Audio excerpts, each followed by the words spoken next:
Nico Paganini is actually a staff of legends.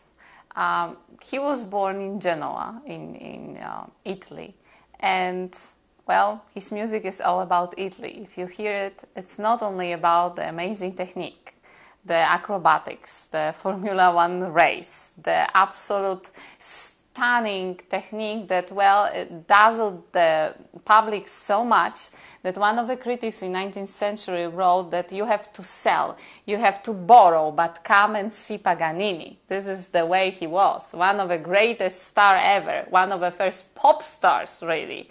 People were just trying to get tickets in such a way that they were basically killing each other on the street, like today. He was, he pushed the boundaries of human technique on the violin to the point there was nothing to add, just to figure out how to do it. And believe me, it wasn't easy. It took some time because he was very careful. He didn't let anyone into his secrets. Why? He didn't want another Paganini around him, and he was the only one. This concerto is very special. It's his first concerto that he composed, and you can hear the touches of something we all love about Italy, the light touch, the opera there. I mean, it's like a singing concerto. And besides that, of course, the acrobatics in between to keep us busy because, why should we just sing and be happy? In between, we are working very, very hard and just hoping it will be right there where it should. Paganini, my hands are not very, very impressive. They are rather short. Paganini's would be right somewhere here. Am I right? Somewhere in this vicinity. And he had a very specific disease of joints. So he could actually do this with his fingers, all around. And this way? Yeah, don't look into the lens. Okay, I'm sorry. So he could bend them at an angle, and it did help. He was also an excellent guitarist. So some of the guitar actually chords he transferred to violin, and the pizzicati where we actually pretend to be the guitar. He just loved all kinds of tricks, and no wonder everyone loved him.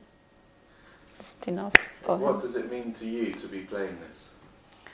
It's as a violinist, how much have you accomplished to be able to play this concerto with the London Symphony Orchestra?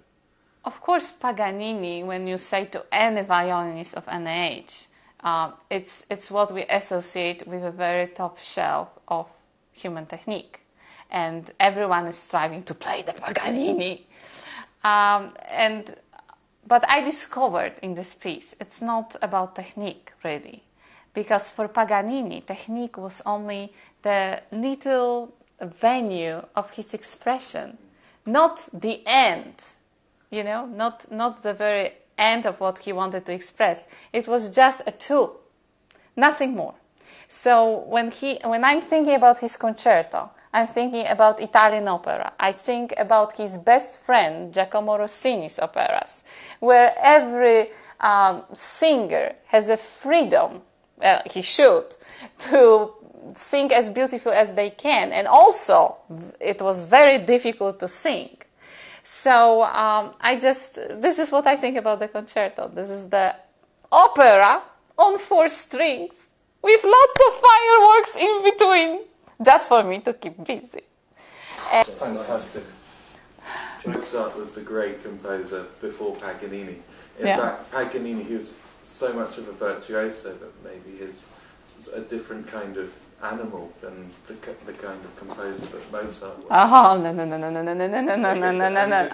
I know. To put him on the shelf. I'm feeding you loads of stuff and I want you to throw Yes, it back. thank you very much. Thank you very much. So you get to the end of It's a very good point for, professionals. And suddenly we're in Mozart's G major, but we're just about to get to that great cliche of what the Mozart concerto is.